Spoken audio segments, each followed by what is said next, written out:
Hello, and thank you for joining me again today. Last time I talked a little bit about safety behaviors and I touched on conditional safety learning, which I've had some questions about just because I know that that's not an everyday term. So I thought I would use today's episode to talk about that because conditioned safety learning is something else we really need to watch out for as well.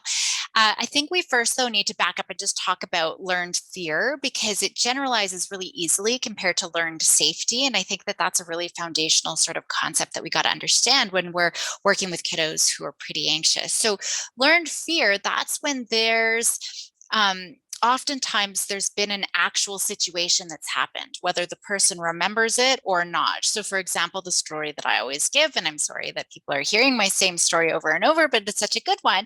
So, I was bit by a dog when I was a baby, and it was so bad that I had to go to the hospital. I have no conscious memory whatsoever of that incident, but I was terrified my whole life of dogs until recently, really, because our amygdala attaches a story.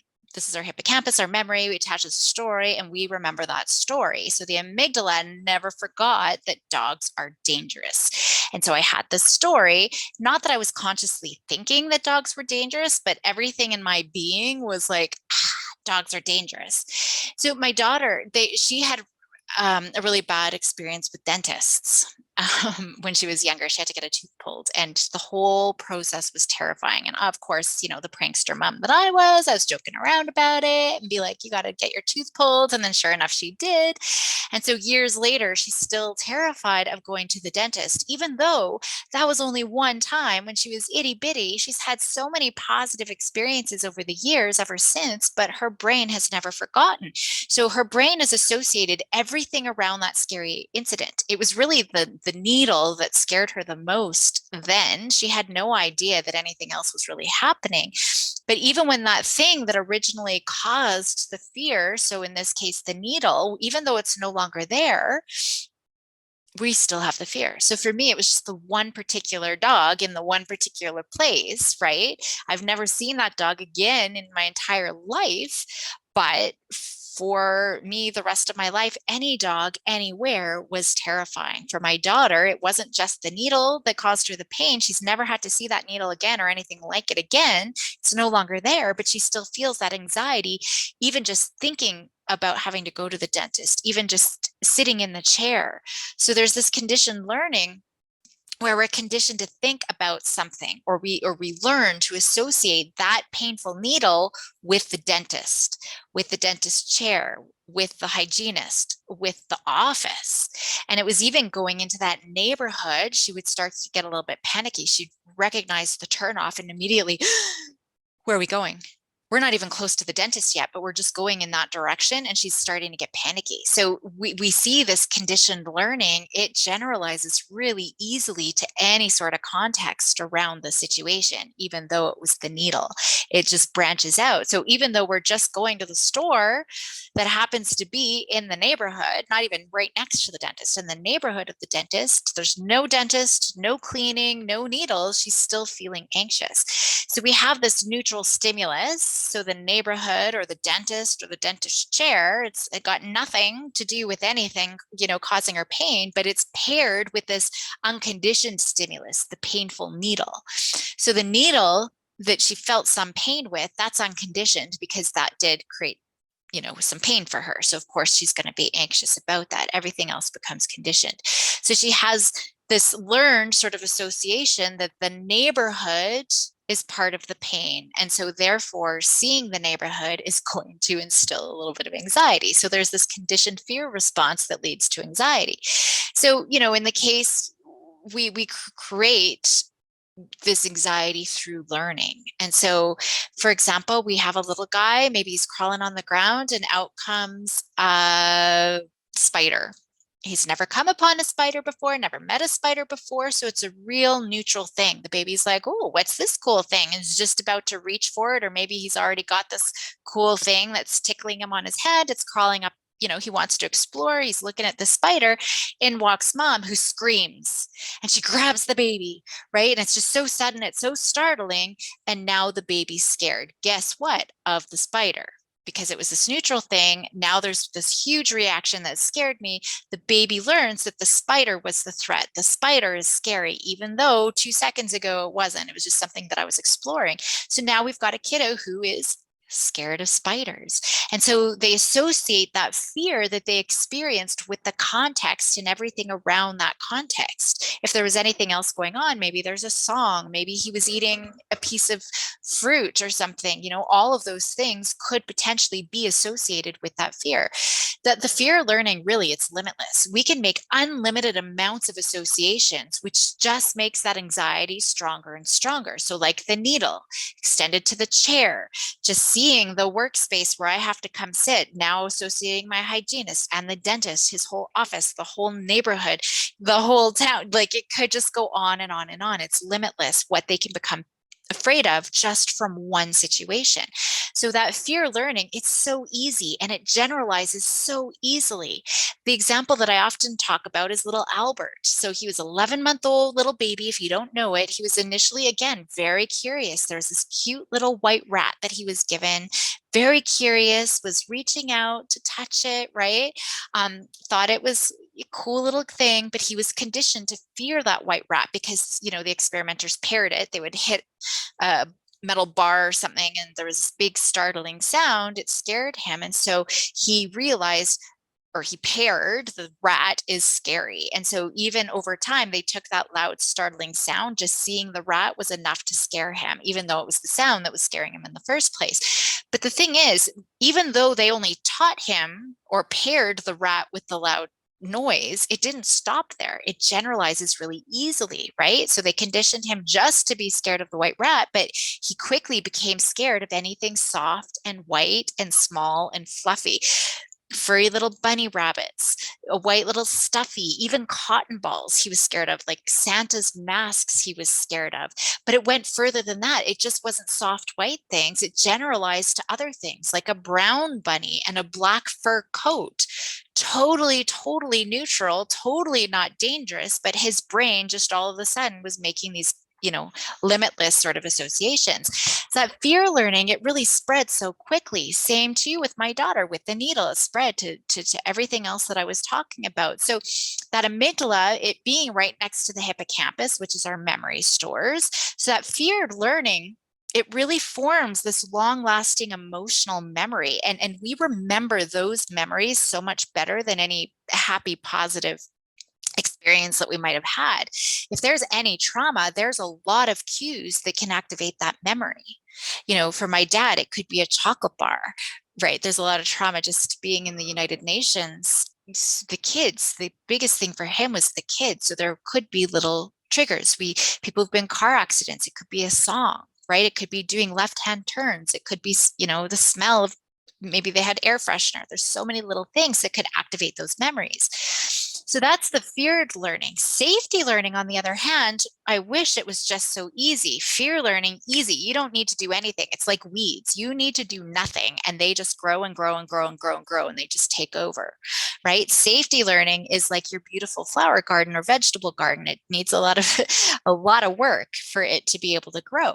So when we look at the safety learning, when we see something like a spider and there's no signal of danger, maybe spiders are kind of cool. Maybe spiders are kind of safe because there's no signal around us telling us otherwise, telling us that the spiders aren't safe. So safety learning around something that was anxiety provoking, if it's not already created as a feared stimulus, it's going to be really hard to we don't unlearn it. And I'll be talking in another episode how our brain works in addition and not subtraction. We can't unlearn it, but it's really hard because we're trying to avoid the things we fear in the first place. So if that spider has already been associated with something scary, we're only going to reinforce that anxiety without ever learning anything different because we're always going to try to avoid all spiders, for example, right? And so we're always going to have that anxiety there because we never have the chance to learn, actually, spiders aren't very dangerous at all. right? Or we have the safety behaviors that get in the way, which I spoke about last time. So the topic of today is really the problem with conditional safety learning that gets in the way. So there's all of these other things, but I wanted to give you a little bit of background. Safety learning is very context dependent. So with little Albert, even though they only taught him to be scared of the white rat, he became scared of everything else on his own. But they had to teach him not to be scared of the white rat, the bunny rabbits, the stuffies, the cotton balls, the Santa beards, the black fur coat. They had to unlearn everything for him. So they only had to train him to be scared on one thing, but they had to train him to not be scared of every single thing. So safety learning, it just doesn't generalize. It's not the weeds, right? The weeds are the fear learning. You do nothing and it generalizes and takes over everything. That's part of the reason why so many kids, they might seem to do better with anxiety. So we've worked on this, getting into school, but now all of a sudden they're back to having problems going to school. We might work on it here, but it comes back over there because it doesn't generalize.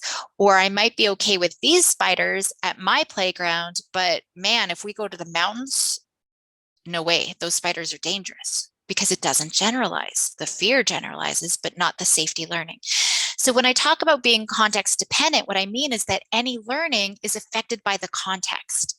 So that could include the people around them, where they are, the time of day, whether or not, there's other safety signals around them to tell them that they're safe, even their own intensity of arousal. So the more anxious they might feel in the moment, the harder the learning is going to be. All of those variables can create conditional safety learning, which is what we need to avoid. So for example, when I worked with a kiddo, who's terrified of suffocating, I'm trying to use the same sort of examples so that you can kind of follow along and kind of get to know some of these kids. She learned that even if she didn't have her water bottle, and this was kind of the first, sort of things that we started noticing some of these conditioned, the context dependent safety learning. She knew even though she didn't have her water bottle, which had become the safety behavior because she was always carrying it around, she might learn that she was still safe with me because I knew CPR. So I could resuscitate her if she suffocated, or just right next door to my office happens to be a doctor's office, right? So that could be context dependent too. Oh, it's okay. I don't need my water bottle because if I do suffocate, there's a doctor next door who's going to help me. So context matters just as much. So she might think, I'm not having, but if she starts to create this, yeah, but it's the yeah, buts that get in the way. Yeah, but I still need to do it at school or at the dance or at my friend's house just in case. I got to bring my water bottle to all of those things, right? So I can do it with Caroline, but I can't do it anywhere else. That's not a good thing. No learning is really happening. There's still that safety line, right? And we got to get rid of that safety line. So our goal then is to instill this broad sense of sort of unconditional learned safety. That's what we need. That I am not going to suffocate with anyone I'm with or anywhere I am. It doesn't matter. I don't need to have my water bottle. I'm going to be the exact same if I have my water bottle and if I don't have my water bottle. And most importantly, that I can handle it. As soon as they have, I'm safe because of this thing or this person or the time of day or any of those yeah buts, they're not learning. They're not learning that they can handle it. And so those stimuli only serve to reinforce the anxiety story, the beliefs that I can't handle it. I'm safe because of all of these other external things. Or for me, with my fear of dogs, I had to learn that unconditionally, all dogs are pretty safe, not just this one specific dog that I got to know in this specific place, right? Or dogs on leashes are safe. Those are, limiting rules that we create. No, I got to learn all dogs are pretty safe. Doesn't matter where I go, what time of day, it doesn't matter. So we really need to think about what our kids are learning. That's always forefront. What are we teaching our kiddos? From any of the work that we're doing with anxiety, we got to teach them anxiety wants them to believe I can't handle it. So we got to teach them I can handle it on my own without any gimmicks. I don't need my red sock. I don't need my lucky stone, right? We need to make sure that they learn non-danger based associations in lots of different contexts with lots of different people in lots of different places where anxiety is likely going to occur. So if you're working on spiders, but you're inside a mall, well, anxiety is likely not to occur there. So we want to go to places where there's probably going to be some spiders. So we're just mixing it up. That's what we need to do is we're always mixing it up, and we're always making sure parents are mixing it up. That's going to always be important every day as much as we can. And we really have to think about all the ways to mix things up. So, we can look at the length of time. Some people will get over their social anxiety and they'll approach someone to say a quick hello. If it takes 30 seconds, oh, easy. Caroline, easy. I can do it now. Thank you. I'm done. But they create this, yeah, but, well, that was only 30 seconds. So there wasn't time to show them how awkward I am, right? There wasn't time for me to turn red or to get really anxious.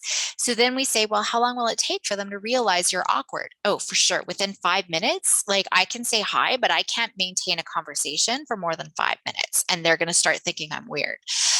Right. So they have this, yeah, but. So we need to keep pushing the limits because they start to create a new rule. I can do it until this point. Okay. Okay. Well, maybe 5 minutes I can't do, but for sure 30 minutes. 30 minutes is going to be horrific. Well, guess what? We need to go to 30 minutes. They got to learn. It doesn't matter. And with some people, yeah, it's going to get awkward. That's true for everybody, right? But they need to learn that in lots of different ways, different lengths of time. So that's where we could maybe mix up the length of time, right? To realize, hey, I can do it. And even if it is uber awkward, I handled it, right? I'm still here. And I didn't even care because that isn't even a person I cared about anyway, right? Or it's a friend and we kind of laughed about it and we moved on. We handled it. So even if the feared outcome comes, I still survived. At the end of the day, that's the big thing. Distance is another variable that we can switch up, especially when it comes to things we fear. So for a kiddo who's terrified of having his face ripped off by a dog, seeing a dog across the street is very different from passing a dog on the sidewalk right next to me, which is still very different from getting right down, nose to nose and letting it lick my face, which is still very different than laying down on the ground with like a doggy biscuit on my forehead and letting them eat it right off my forehead, right? Because we are really open to getting our face ripped off there.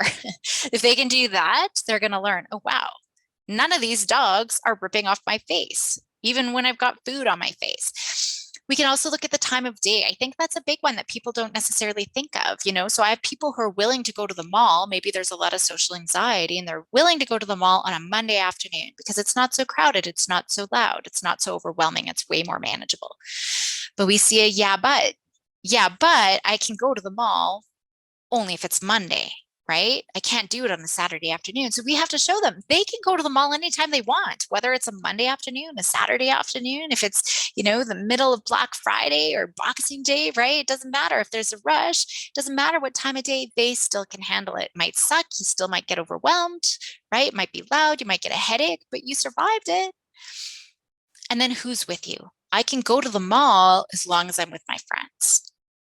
You can go to the mall with anybody. You can go by yourself if you wanted. You can do it.